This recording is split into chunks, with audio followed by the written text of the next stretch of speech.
To lead our next panel, we had a change. Marcus Richardson was going to be here, but he had something came up. I don't know what happened. Marcus Richardson things. Hash came up. He had some things he had to hash out.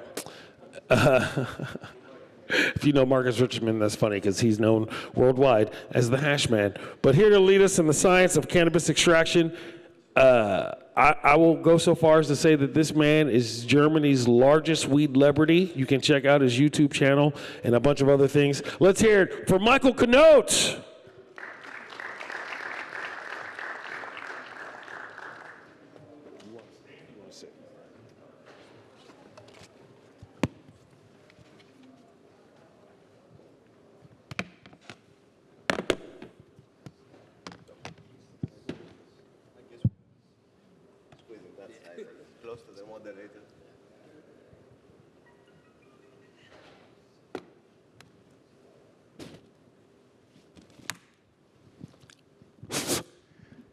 Welcome.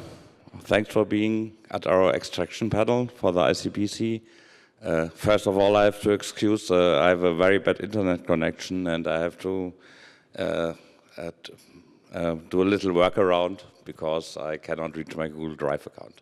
But this is not a problem because we have 3 experts on stage now about cannabis extraction from 2 continents. And I would say they introduced themselves, what they are doing, what the company is doing, and starting with Steve Fuhr from Sci-Fi. Where's Steve? He went that way, and then he didn't come back in. He was here. Okay, he was here. Then sorry. Let's start with Nick Brosianos. Is that right? Hello. Yes, it's Brosianos. Greek cannabis company and extraction company, and tell us more about what you're doing in Greek with your company, please. Yeah, so I'm the CEO of Cannabis. We started 8 years ago targeting the Greek market. Today we are working with 12 countries, and I think soon it's going to be like 14, 15 by the end of this year. We offer a lot of things from cultivation to extraction and to final packaging, and also through our strategic partnerships we offer consulting into many aspects of facilities, medical cannabis facilities. And we started with CO2 extraction representation, and today we represent top-notch manufacturers and solution providers, anything that has to do with medical cannabis facilities and hemp facilities. Steve, I already announced you. I am so sorry. I thought you were pointing me the other way. Sorry. No problem. So welcome, Steve. Give him an extra welcome, please. We had a nice talk about your company yesterday already. You introduced me to certain techniques we'll talk later about, but please tell us first, what are you doing? What is your company doing? Well, I represent Sci-Fi Systems. We build large-scale extraction systems, primarily in the ethanol and the hydrocarbon space, and we do post-extraction purification. Thank you very much. Then we have Serge, and now please, if I don't pronounce it the right way, I'm sorry for it. Korovitstin, is that right? It's almost right. Thank you very much. You're a founder of Lab Cradle Laboratories. Yes. So what are you doing? Where are you located? Yeah, I'm Serge. I'm from Lab Cradle. We're small company in Canada, so we've been in business for, I don't know, about 15 years. So I actually didn't realize that until I looked at the legalization in Canada happened in, I think, 2000, was it? In 18, right? 2018. And I was like, oh my God, so we've been so long in business because we started before legalization happens. Yeah, we started like with the extraction because, I mean, our first customers were like people who were doing extraction, and it was like very new for everyone. And then we got license for research and developments, and basically we followed up with all our customers, and we researched all the ways how to extract THC from garbage, basically how to take gold out of garbage, right? So that's what extraction is. Same as oil extraction and same oil extraction here. And to date, so we consult people, so we have lessons. We actually we teach people how to extract, so we have like 2-day courses. And yeah, so we consult companies what to do, so what equipment you need based on what your what companies like requirements are. And yeah, we recommend equipment, so we do basically all things regarding with the extraction. So we mainly concentrate on hydrocarbon and alcohol, or ethanol in this sense. Lesser to the solventless, like hash production or CO2. Well, the CO2 is that. Yeah, that's about it. Thank you, Serge. And last but not least, I am proud to introduce Yogurt Jamtani, co-founder and of Buffalo Extraction Systems. And what is your company known for? What are you doing? Thanks, Michael. I'm the CEO of Buffalo Extraction Systems. It's a turnkey automation company. We focus on extraction and processing, primarily ethanol and CO2, cold ethanol. We also have some large-scale drying units for outdoor grows. The purpose is to bring automation to the extraction and processing space so that businesses can focus on their top line and leave the rest to us on the processing side of things. Thank you for having me. Thank you very much. And my first question goes out to any of all panelists. Because we have extraction companies from Greece, from overseas, and there are for sure certain tricks or certain things you have to consider if you want to reach the European market we are talking about today, and I'm sure there are also differences to the overseas market. So what would you recommend somebody who wants to enter the extraction market in Europe? What would you recommend somebody who wants to enter the extraction market in Canada or in the US? Joe, Steve? I can start the game Please. off. As I talk with folks, one of the first questions I ask is, where do they want to end up? What's the end product that they want to make? Forgive me, I'm losing my voice after a couple of days of talking too much. If you're using CO2 or ethanol, for the most part, you're making distillate. If you're pressing, you're making rosin. If you're washing, you're making hash. We like hydrocarbon because we can make a range of over a dozen products, and it's more effective at grabbing, more selective at grabbing both the cannabinoids and the terpenes. The challenge we find with ethanol applications is you very often destroy the terpenes in the process. And for those that are interested, I believe it was Cannabis Science and Tech. I wrote an article recently called Marijuana Mining. And if you Google it, you'll see that, I say that most people are throwing their gold away because the terpenes are worth about 15 times more than the cannabinoids in most markets. So the second thing, or I guess the first thing is, again, consider your end product. Secondly, look at solvents and efficacy and cost of operations. A lot of people look at the cost of the equipment, but they don't look at the cost of operating the equipment, and that's key. And the third point I'd make is that there's another article I wrote, it was called Disruptive Technology in Cannabis, and automations, heat recovery systems, and membranes are taking over the industry. We're using membranes now very similar to reverse osmosis. In ethanol applications, we do solvent recovery, dewaxing, and decoloring. And in hydrocarbon applications, we can replace CRC media, which can be very expensive to use. And we can also separate the terpenes from the cannabinoids now. And one of the key things I'm sure we'll talk about later is to get to true medical applications, you're going to have extractions that are going to fractionize the key constituents, the different cannabinoids, the different terpenes, to allow a pharmacist to recompound them back together with specific doses. And that's part of what we focus on and what I recommend Europeans focus on. Thank you very much. Yogesh, my next question goes to you. If you are prepared for the market, and you are a medical cannabis company in Germany, because we have no extraction companies here yet. You know, we have the grease, but we don't have extraction companies. Would you recommend somebody, a company who's growing or dealing with medical flowers to make an extraction facility? Or would you say extraction is something that must be done by specialists, by a special facility, that you cannot do all, like growing, selling flowers and plant and extract them as well? No, certainly, good question, Michael. I think two new businesses who enter into extraction or into cannabis, I think what we've seen in Cannabis 1.0 or Cannabis 2.0, where markets have grown really fast and then crashed, tossed away. I think one major aspect of this is to figure out your value proposition much ahead of time. If you're good at cultivation and you have the funding for extraction, good to get into it, but be focused on one value proposition is key.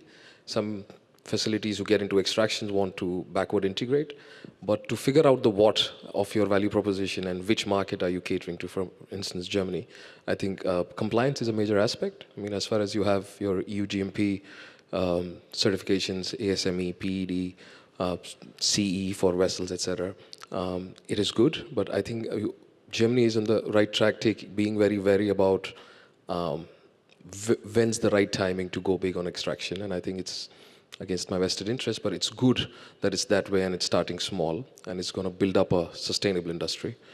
On lines of choosing what kind of extraction, I think that also depends. Recently EU GMP norms had a guideline around moving away from ethanol and using CO2, despite of it being expensive as a solvent. But to run a conscious business, and if you are doing API manufacturing, CO2 would be the method. If you're doing nutraceutical products and medical, ethanol, and also for medical recreational, there's butane. You could also go to the rosin and the hash producers for the recreational markets, not in Germany yet. So choosing the right kind of extraction also depends on the market and what your long-term goals are. So just some lessons that we've learned from the past, I think those can be executed very well when you choose the business. Thank you. Thanks a lot, Georg. And as I must admit and agree, as the author of this only German book about cannabis extraction, I was asked 100 times, Michael, what's the best way of extraction? Is it ethanol? Is it butane? Is it CO2? Or what is it? And I always say this is kind of like with a religion, there's not the best way, there are different good ways. But my next question to Nick, we talked about your focus on CO2 extraction. So why did you decide for CO2? We started with CO2, and it's still the main proposal that we do combined with a nice winterization, dewaxing system, and distillation, etc. And it is the method that is being requested more in the industry, the pharmaceutical industry of cannabis in Europe. And of course, lately there is a lot of discussion about dry shifts, especially, let's say, in Germany, because that's the only thing they can do at the moment, right? And water extraction, of course, is picking up, and I like it as a method and for the recreational market and in general. Of course, ethanol is not a discussion so much lately, and carbohydrates in Europe, I think it gets more complicated. Of course, every method works, and carbohydrates have been used in the past in other industries within Europe as well. In the end, as my fellow panelists said, it's a matter also of the size of your operation. It might affect the method. As we said before, maybe you don't use a lot of ethanol in the CO2, but still you use some for the winterization and dewaxing. In most cases, it may be the size of the ethanol that is used. The amount of ethanol can change the classification of the room, so you get into that topics. And of course, it's important to understand the final products. For instance, if you do edibles, maybe you don't care about the terpenes. If you do APIs, maybe you don't care about the terpenes. This could make a switch on the extraction method that you are using. So if you are having a very big amount of material to process, and for instance, your terpenes are not your priority, which I guess they should be, but let's say they are not, maybe you choose to go to a vapor static method, which is very cheap to run, very low cost to run, and very fast. So the whole decision is compliance, where are you planning, which markets are you planning to enter, how much material are you planning to process daily or monthly. And this can also, it could be a decision that maybe you choose 2 extraction methods. Maybe you choose to have both CO2 and water extraction. So it's not a clear-cut answer. These parameters affect your decision.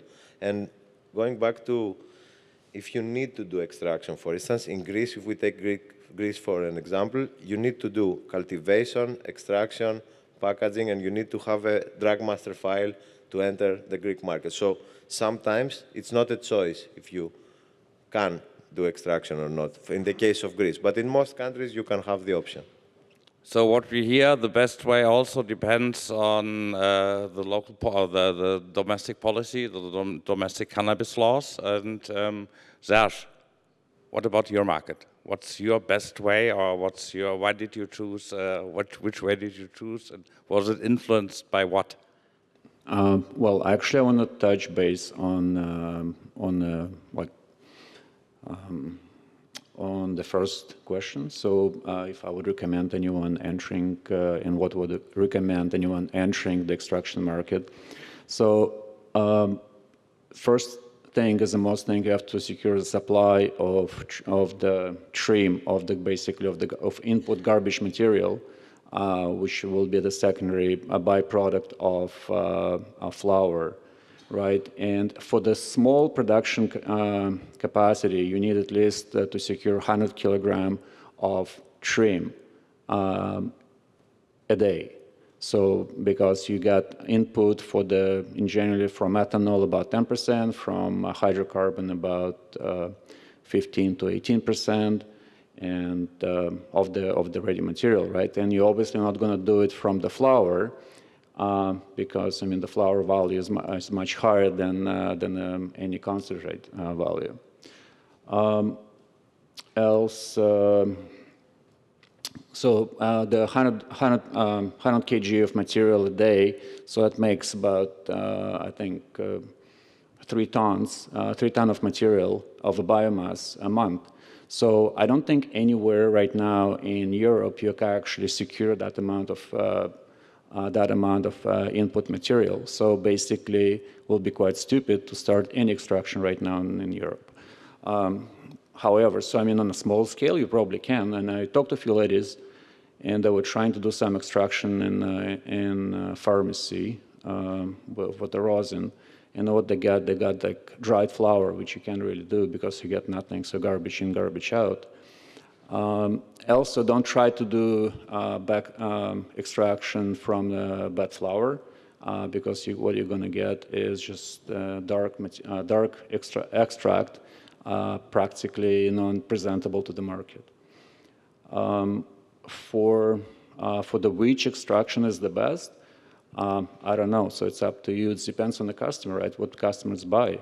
And it's actually fluctuate all the time. So we had, for example, in Canada, we had like waves. So we got the people on distillate, and then lots of people who were, let's say, doing shatter or like making shatter product with hydrocarbons. So they practically disappeared. They all got bankrupted, and we have only a few companies left who could have produced the good product for the market.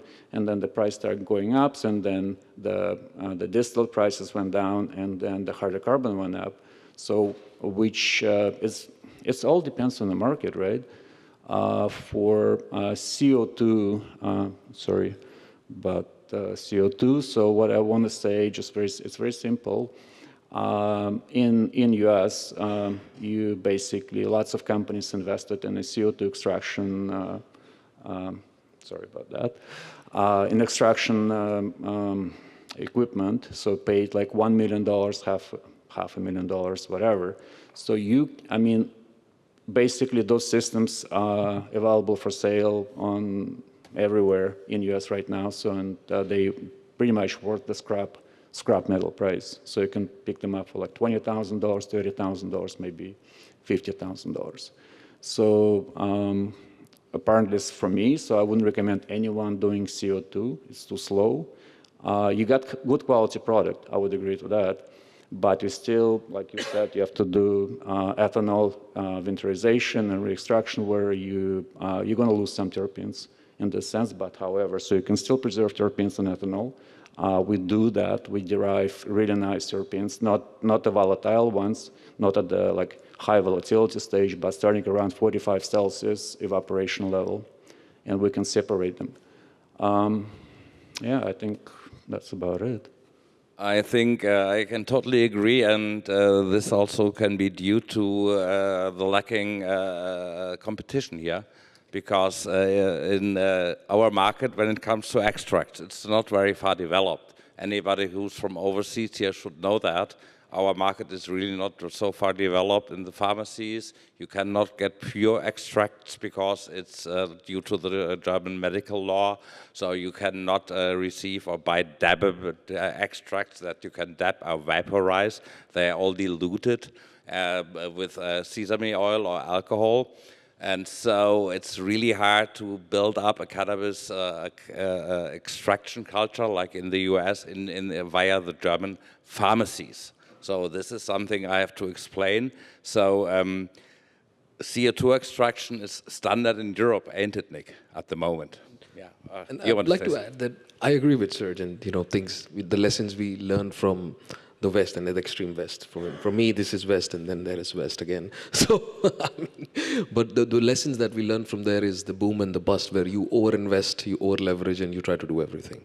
And that was the reason that, companies, when they saw the boom and they were on the left side of the bell curve, they overinvested in all kinds of equipment, and the first phase was CO2. But having said that, CO2 as a solvent is where the world should look at. It's the cleanest solvent out there. And hence, it's at the moment a recommendation by GMP guidelines, not a mandate, but a serious recommendation to move away from anything that's leading to your carbon footprint. And CO2, how they've been working in Europe for this time frame of the cannabis space is that if you do CO2, you're technically buying CO2, doing extraction, and then converting that into water. So essentially, you're promoting a very sustainable way of extracting any bioactive compounds. And the big pharma have moved towards CO2 for API development. So considering the capex that it's high in CO2, we only recommend it if you do API development. Because at that point in time, your financial decision of choosing that technology works out in a sustainable way. But of course, if you're entering small, it may not be the right one. Please. I'd like to... I'm sorry. I wanted to add to something Nick said, because I think he hit a key point. There is no one best extraction method. I think all of us on the panel agree with that. My suggestion would be to consider one method that will work with dry material and one method that will work with wet material. Hydrocarbon really is the only method that works with wet material. I think that the API connection with CO2 is also very valid. I will say, though, that in response to Sergey's point, that with the new membrane technology, I can make the nastiest crude look white and blonde. So we can fix that color. But the biggest thing is the cycles that go through every cannabis market. It happened in California, Oregon, Washington. It certainly happened in Colorado, where you get this peak in the price when the market is new, you get the drop in the price, and the biggest thing we try to communicate to people is you need to look at your cost per liter. If your cost per liter, and I've done calculations with people where their cost per liter is $3,000 a liter. If you're selling your liters for $40,000, then you're printing money. But I can tell you in Oregon, I can buy a liter of oil for about $600 US. And so if your cost per liter is $3,000, you're losing money on every sale. I can make a liter with hydrocarbon for about $40. So as that market compresses, you can still be profitable. And so that would be the one point I'd add to that. Please, Nick. I'd like to add some other things. First of all, there are CO2 extraction system and CO2 extraction system. I mean, the older CO2 basic extraction system from the US and Canada, if you see them next to a new advanced extraction system from Europe, let's say, and you compare them side by side, the one looks like a tube with some piping, and the other one looks like a proper system. Also, with regards to terpenes, there are methods to separate them, and they've been used in the aroma industry for many years, and they are still being used by huge companies that are producing terpenes, let's say, or essential oils. And also, it's a matter of the process and the system as well. It's not everything the same. Also, With regards to speed, there is co-solvent as well. You can use a little bit of ethanol without losing anything because it's a closed system, so nothing gets lost. And you get a homogenized already with some ethanol inside. You don't even have to decarboxylate. If you want to target APIs, you can target cannabinoids. You can separate terpenes and prepare your material for even chromatography if you want to do that. But as a normal, faster process, I don't know if you're familiar, is the co-solvent way with the ethanol, which is keeping it in a closed system afterwards during dewaxing and decarboxylation, if you want to do it. There are systems that can keep your terpenes almost intact in the end because it's controlled in a closed system. That's what I want to add. As we see, any extraction has its advantages. And Steve, we talked about, sorry, next time. I want to just add at this in a nutshell. We may fight here on what's the world's best extraction technology, and we can go on and on about the technologies we've worked most upon. And starting from Sergey, he's worked on a technology, he's an expert. Nicholas, me, or Steve here. But at the end of the day, I think what it boils down to is where we are doing it, what's your value proposition, and you figure out the compliance. If you've got these three covered, it's very easy for us to figure out the technology for you. We'd still fight and say, all right, do this first and do that afterwards, but it's going to be okay. So these three things are key when you get into any kind of processing or extraction business.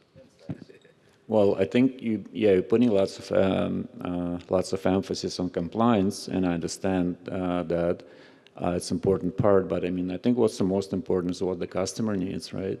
And who's going to buy all of this? So, I mean, the government can put any compliances, right? So, but at the end of the day, I mean, if those compliances are anti-people and what they are right now, so what's the point, right? So if you can, I mean, if you only like that pharmacy, they're trying to press rosin from flour, which is like half a year old, because that's what they get from a legal market, and then they got basically degraded components with the degraded, which are all in brown color, with the degraded terpene profiles. I mean, the medicinal aspect of this flour is bad, right? And as well on a point again to the old material or old flour extraction, even though you can get it with the membrane, you can get it lighter, but it doesn't mean that actually will have all active components in it, so everything will be degraded. So the value of that material even looks good, it's already done, it's done. So your idea is to use a fresh flour, I mean, in a fresh material. So I can tell you one thing. So if you use material which is fresh, which is like, let's say 2 weeks old, versus the material which is 2 months old, you will see the big difference in everything, in every aspect. So to make a good quality product, you have to get good product in. So you don't want to garbage in, garbage out, right? That's what you're going to get. Thanks, George. So we're coming to the details, which are for special nerds, extraction nerds like all of us. And when we met yesterday, Steve, you showed me a membrane. And you said you can dewax with the membrane. You use a new dewaxing system, which is... So and I was really surprised because I've never seen that before, that you can kind of physically dewax in a very easy way. Please tell us more about it. Sure. Well, in the ethanol or CO2 world, they tend to use falling film evaporators for solvent recovery, which is a lot of heat. And then they tend to go what we call cryo, very cold, to essentially freeze the fats. And you're not just buying the heat and the cold, you're buying the delta, the difference between the two. And so we use membrane technology, which is basically size exclusion, different size pore holes, to do the solvent recovery, to do the dewaxing, and to do the decoloring. And it's done at ambient temperature. And the significance of membranes is that, one, we can maintain the acidic cannabinoids. And that cannot be understated, because if you can maintain THCA or CBDA, you get a 13% better yield by doing nothing. You have to decarboxylate it and spend money on heat to get to THC. A lot of people mistakenly believe you can't use any amount of THCA in a vape cart, but you can if it's formulated correctly. The second thing, an advantage to these membranes, is that they're very fast. We find people who are using CO2 or ethanol, they convert to a membrane system, and they turn a process that can take them 2 or 3 days into 2 or 3 hours. And then the third and final biggest benefit, beyond making a better product, a cleaner product, is that it reduces your distillation needs because it desugars, and it uses 5% of the energy of the falling film evaporator and cryo. So what we've been able to do, and in fact we were told by the PUDs, who were the first in North America to do, is get rebates both in the US and Canada, and I'm working on some in the EU right now, where the power companies are giving us the same rebates that they give the LED light people, who are growers who convert from HID to LED lights. They're giving it to us for the processing equipment. And we're getting up to 80% of the cost of the equipment paid for by the power company. Nice development, and It's pretty cool. I would say European companies, no matter if they come from Germany or from Greece, are dreaming of things like this, because state support is still kind of it's Mike, not as I'll far add- developed as we all hoped when cannabis was legalized. And sorry. One other thing to that is that people may or may not realize cannabis has a huge footprint, both in energy, in emissions, in garbage. I've heard an antidote, I haven't seen the backup data, that cannabis packaging is creating more waste than any other single product in the market right now. And so I think we in the cannabis industry, and I don't want to get on the tree-hugging horse too heavy here, but we need to be socially responsible as this business is starting out. We need to look at our water use. And I'll use California as an example. To build a new operation in California, you need to show that you're power neutral and water neutral. So if you use a gigawatt of power a year, you need to create an offset, be it through solar. In fact, there's people buying solar panels for other people's businesses right now in California, so they can buy their offsets to operate. And I think Europe can do that, and knowing, especially Germany, is really ahead of the curve in that, I think we could capture that market. 1 gram of black market cannabis has the CO2 footprint of a 100-kilometer car drive. Yeah? Yeah, actually on the point of way to make money on extraction. So there's an interesting thing. So my research and development labs, so we don't do much, right? So, but we still, at the end of distillation, when we do specific distillation, we, any cannabinoids, and there are lots of medical and stuff, so above 225, 226 Celsius, evaporation level, they are leftovers as a bitumen, right? So as a matter of fact, for the past whatever it is, 7-8 years, we collected all the bitumens. We didn't throw it out. As my idea was like, you know what? So this bitumen with the proper mix can be used for someone like organic driveway pavement. Or I don't know, maybe any of you, if you're planning to enter the business space, get all this bitumen, figure out what to do with this, right? I mean, there's lots of it. I mean, like every extraction company in the US and Canada, and at some point of time in Europe, so they will have this bitumen leftovers, which is practically free. It's a garbage, right? So, I mean, I cannot throw it out, but I mean, I was like, no, at some point of time in life, so we'll figure out what to do with this. So that's one of the maybe points in extraction, so which is no one touches to date. Totally agree. And as I feared, we are close to the end. And of course, we want to leave you a little time for questions. But we totally neglected the non-solvent extraction. We didn't lose a word about it yet. This is why I just want to have one question to each 4 of you. Please keep yourself short. Ice hash or dry sift? Why and what do you prefer? Why, or just a few words? I think on the solventless, it's pretty much the best, because you save all the terpenes, you save all the full spectrum of everything. Either hash or like rosin, doesn't matter. So you do any of that. So like dry ice, water, so whatever for the hash. I mean, this is the best, right? So, I mean, the flower is the best. This will be the second best. Nick? Okay, so yes, water extraction is a good solution. Also, it depends on the margins that you're gonna get from the final product. I mean, live rosin cartridge, if you can enter this market, has a bigger margin for you than, let's say, traditional hash. But then again, we get to the discussion of regulation. Like in Germany, it's not allowed. They say dry shift is mechanical separation when water is not mechanical separation. So for me, this is not valid. We should change it if we It's could. certainly not valid, but German lawmakers did not quite understand what ice hash is. It's the problem. You know? And it's also a matter of, again, the starting product, how much time you have, everything. Everything is important, but for me, both methods could work. Dry shift and the static systems and some other system I'm making the process easier and faster to end up with a really good product. Then it's a decision of how good your product you want it to be. Maybe the market doesn't want very high concentration hash. Maybe they want traditional hash, or maybe this creates more margin. So all these are decisions that they need to take. So what's your experience on a 10-year legal, 12-year legal market in, no, 7-year legal market in Canada?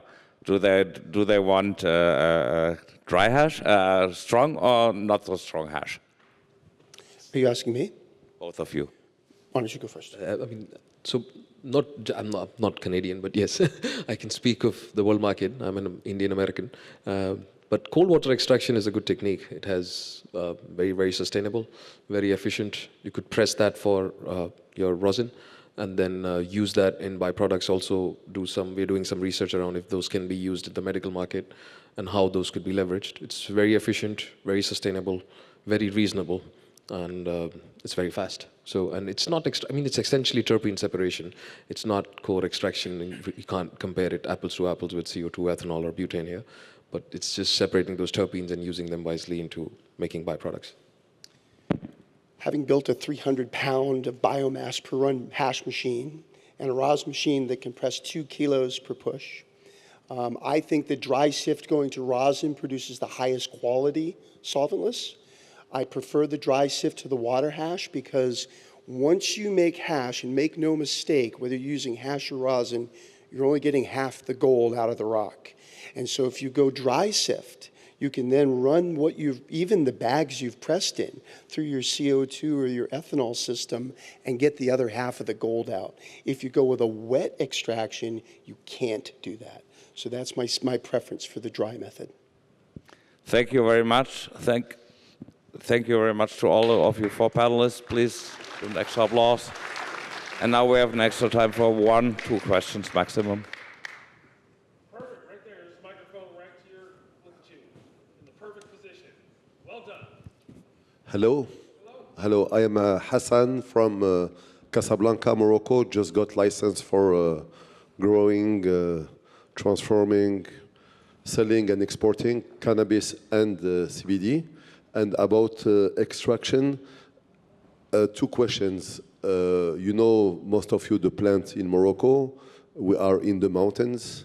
What would you recommend in the next 5 years, knowing that we are regulating because we are hosting the World Cup in 2030, and that's why we legalized, and we are preparing for these 100,000 people coming to be able to smoke legally.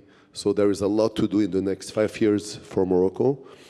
And what would you recommend as extraction, either THC or CBD?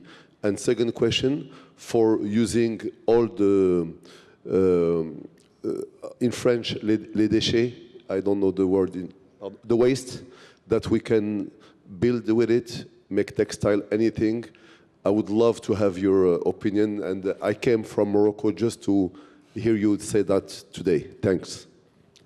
If I may quickly, so I think Morocco is well known for its hash. Stick to the hash.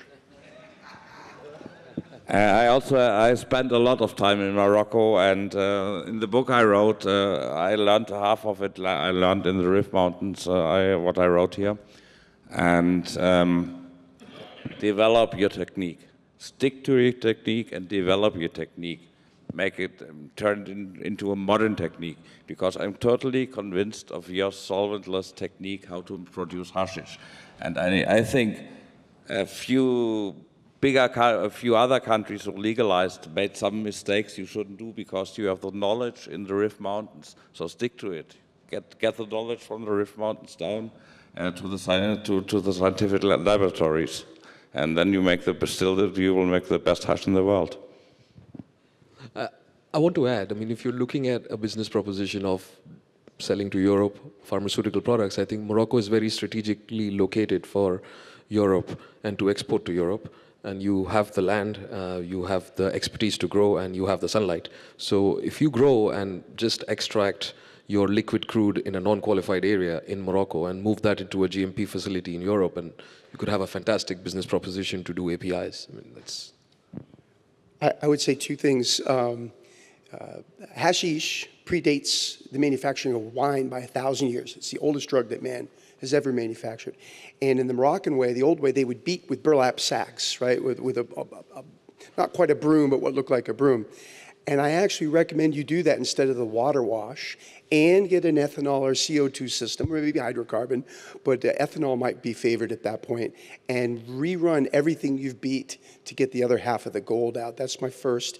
The second is make a connection between your farmers and your processors. There's usually a huge disconnect between the two. How a farmer harvests and how a processor processes should be intertwined, not separated. But I'll say this last point. The type of fiber that you get from hemp for things like cloth tends to be a long fiber, tends to be the type of varietal plant that grows very tall, 10, 12 feet tall, and has very little CBD or THC. The type of plants we grow to maximize cannabinoid content and terpene content are very short. There's a lot of internodal growth, and they're very poor, very short fibers, but not good for making cloth. So that's kind of a fantasy. You have to do one or the other. You either have to make fiber and decord it and do all that good stuff, or you need to extract. It's going to be very little where the twain shall meet. So I think we are so out of time. Thank you very much. Give it one more time. Michael Canote and the whole gang. That was great. Stand there, take your picture.